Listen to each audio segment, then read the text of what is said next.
اور جب وہ بہتر نہیں دیتا تو بہترین سے نوازتا ہے۔ کبھی کبھی انسان کا دل کسی چیز کے لیے بہت تڑپتا ہے، اتنا کہ اس کے لیے صبر کرنا بھی مشکل ہو جاتا ہے۔ انسان ہر روز اس چیز کو حاصل کرنے کے لیے ہر اس لمحے دعا کرنے کی کوشش کرتا ہے جو لمحہ دعا کے لیے افضل ہے، اور اس کی آنکھ کی اپنی مانگنی گئی دعا کے قبول ہونے کے انتظار میں ہر روز ادھر ادھر تکتی رہتی ہے، اور یہ تو بھول ہی جاتی ہے کہ اللہ نے ہر چیز کو عطا کرنے کا ایک محسوس اور بہترین وقت مقرر کر رکھا ہے۔ ہمیں یاد رکھنا چاہیے کہ اگر ہمیں کسی چیز کو حاصل کرنے کی اتنی چاہت ہے تو اس چاہت کرنے والے دل کا مالک کون ہے؟ یہ چاہت بھی تو اسی رب نے دل میں ڈالی ہے تاکہ تم اس کے لیے دعا کر سکو، اور وہ تمہاری خواہش کو بہترین کر کے تمہیں عطا کر سکی، اور وہ تو خواہش ہی دل میں تب ہی ڈالتا ہے جب وہ تمہاری نصیب میں لکھ دیتا ہے۔ دعا تو بس ہماری ہی درجات بلند کرنے کا ایک ذریعہ ہے۔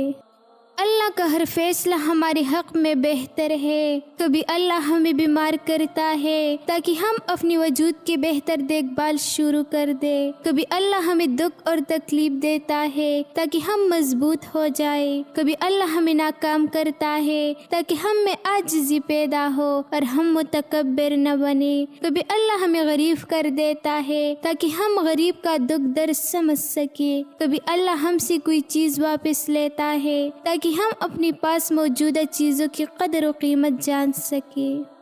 عزت وہ نہیں ہوتی جو دنیا دیکھتی ہے، عزت وہ راز ہے جو ہمارے اور ہمارے خدا کے درمیان کا معاملہ ہے۔ عزت وہ نہیں ہوتی جس کے ذریعے دنیا کی طرف سے آپ کو شاباشی ملتی ہے، عزت وہ ہے جس میں ہمارا قلب مطمئن ہوتا ہے۔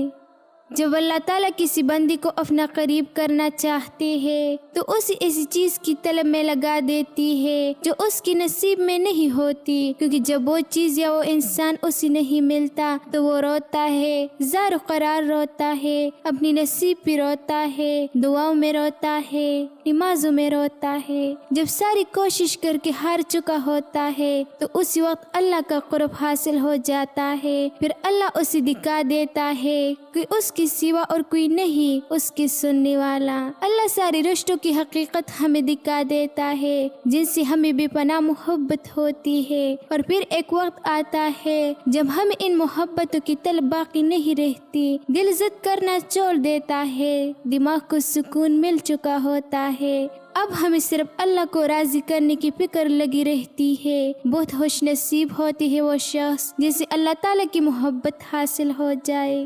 کبھی کبھی میں یہ سوچ کر حیران رہ جاتا ہوں کہ اللہ انسان سے کتنی محبت کرتا ہے۔ اللہ ہمیں بناتا ہے، بہترین صورتوں سے نوازتا ہے، ہماری آنکھوں، بالوں اور چہرے کے رنگ کو بالکل توازن سے اور پرفیکشن سے بنایا ہے، ہمیں رزق عطا کرتا ہے۔ اللہ جو ہمارے چلنے والے ایک ایک سانس کو کنٹرول کرتا ہے، ہماری گناہوں کو ڈانپ کر رکھتا ہے۔ اللہ چاہے تو ہماری گناہوں کو ناراض ہو کر سب کے سامنے لے آئے، ہمیں دنیا میں سب کے سامنے بے عزت کر دے، مگر اللہ جو ہر چیز پر قدرت رکھتا ہے مگر ہماری گناہوں کو ڈانپ کر رکھتا ہے۔ پتہ ہے کیوں؟ کیونکہ وہ 70 ماؤں سے زیادہ محبت کرتا ہے ہم سے۔ آزمائش تب شروع ہوتی ہے جب کوئی چیز جان سے زیادہ پیاری ہو جاتی ہے، جب اس چیز سے خود سے بھی زیادہ محبت ہو جاتی ہے، پھر اللہ اس محبت کا امتحان لیتا ہے کہ آخر اس چیز کے لیے تم کتنا صبر کر پاتے ہو، کسی جنون کی حد تک پہنچ پاتے ہو، اور سب سے بڑھ کر یہ کہ کیا تم اللہ کی رضا میں راضی رہ پاتے ہو۔ اللہ کو تمہاری عبادتوں کی ضرورت نہیں ہے، اس کی عبادت کے لیے سارا جہان ہے، وہ تو بس تم سے محبت چاہتا ہے۔ بتاؤ پھر جس محبت کا وہ حقدار ہے کیا تم اسے وہ محبت دے پاتے ہو؟ آزمائش تو مختصر سی ہوتی ہے، پھر وہ ہر چیز دکھی کر کے واپس کر دیتا ہے، مگر تم یہ بات سمجھنے میں بہت دیر لگا دیتے ہے، تبھی تم اکثر بھی سکون رہتے ہو۔ امتحان تو تبھی ختم ہوتا ہے جب تم آگے بڑھنا سیکھ جاتے ہو۔ اللہ تعالیٰ کا وعدہ ہے جو تیرے نصیب میں لکھا ہے وہ ضرور ملے گا، چاہے 2 پہاڑوں کی نیچے کیوں نہ ہو، اور جو آپ کی نصیب میں نہیں ہے وہ کبھی نہیں ملے گا، چاہے آپ کی 2 ہونڈوں کے درمیان میں کیوں نہ ہو۔ 3 جگہوں پر جھوٹ جائز ہے، رسول اللہ صلی اللہ علیہ وسلم نے فرمایا صرف 3 جگہ پر جھوٹ جائز اور حلال ہے۔ ایک یہ کہ آدمی اپنی بیوی سے بات کرے تاکہ اس کو راضی کر لے، دوسرا جنگ میں جھوٹ بولنا، اور تیسرا لوگوں کے درمیان صلح کرانے کے لیے جھوٹ بولنا۔ اکثر لوگ پوچھتے ہیں اچھے اور برے تعلق کو کیسے پہچان جائے؟ بہت آسان جواب ہے، ہر وہ تعلق جو آپ کو خدا سے قریب کر دے وہ اچھا تعلق ہے، اور ہر وہ تعلق جو آپ کو خدا سے دور کر دے وہ برا تعلق ہے۔ اگر کسی کی دماغ کو جاننا چاہتے ہو تو اس کے لفظوں کو سنو، اگر کسی کی دل کو جاننا چاہتے ہو تو اس کا عمل دیکھو۔ اگر کوئی شخص آپ کی غلط سوال یا جواب پر خاموشی اختیار کر لے تو سمجھ جائے کہ وہ شخص کردار میں تم سے بڑا ہے۔ زندگی نے بہت کچھ سکھایا، کتابوں نے بھی رہنمائی کی، لیکن انسانی رویوں نے جو سبق دیا نہ تو وہ زندگی کی کسی ورق اور نہ ہی کتابوں کی کسی صفحے پر تحریر تھا۔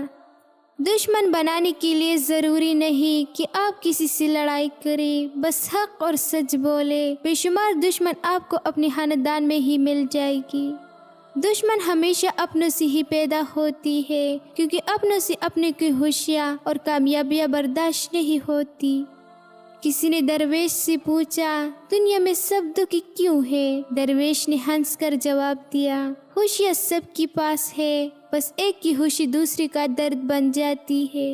کیا فرق پڑتا ہے ہمارے پاس کتنے لاکھ، کتنے کروڑ، کتنے گھر، کتنی گاڑیاں ہیں؟ کھانا تو بس 2 ہی روٹیاں ہے، جینا تو بس یہ ایک ہی زندگی ہے۔ فرق اس بات سے پڑتا ہے کتنے پل ہم نے خوشی سے بتائے، کتنے لوگ ہماری وجہ سے خوشی سے جی۔ نبی کریم صلی اللہ علیہ وسلم نے فرمایا تم لوگ ایک دوسرے کو تحفے دے رہا کرو۔ ایک صحابی نے پوچھا اگر کسی کے پاس تحفہ نہ ہو تو؟ آپ صلی اللہ علیہ وسلم نے فرمایا کیا تم کسی کو اپنی مسکراہٹ بھی نہیں دے سکتی؟ اچھے رشتوں کو وعدوں اور شرطوں کی ضرورت نہیں ہوتی، اس کے لیے صرف 2 لوگ چاہیے جن میں سے ایک بھروسہ کر سکے اور دوسرا اسے سمجھ سکے۔ ہر انسان کے سامنے اپنا اصلی چہرہ رکھو، آخر تک وہی ساتھ بچے گا جو تمہارے قابل ہوگا۔ جب تک ہم اپنے اللہ سے وفا نہیں کریں گے دنیا ہم سے بے وفائی کرتی رہے گی۔ ہم انسانوں کو خوش کرنے کے لیے، انسانوں سے وفا کرنے کے لیے اللہ سے بے وفائی کر جاتی ہے، پھر کہتے ہیں کہ آج کل وفا کا زمانہ نہیں۔ دنیا والوں کی دل اللہ کے ہاتھ میں ہے، اللہ سے وفا کی کوشش میں لگ جائے، اللہ ہر رشتے سے سکون دے دے گا، ہر مسئلے کو حل کر دے گا۔ اللہ کے وعدوں پر یقین رکھے۔ انسان 3 چیزیں کبھی نہیں بولتا، اپنا ٹوٹا ہوا مان، لا حاصل دعا اور بے فنا محبت۔ رشتوں کو وقت دو، تاج محل دنیا نے دیکھا ہے، ممتاز نے نہیں۔ وقت ایسا چل رہا ہے جہاں تمام اچھی باتیں، ہمدردیاں، سچی محبتیں اور انسانیت سوشل میڈیا پر موجود ہے، لیکن انسان کے کردار میں نہیں۔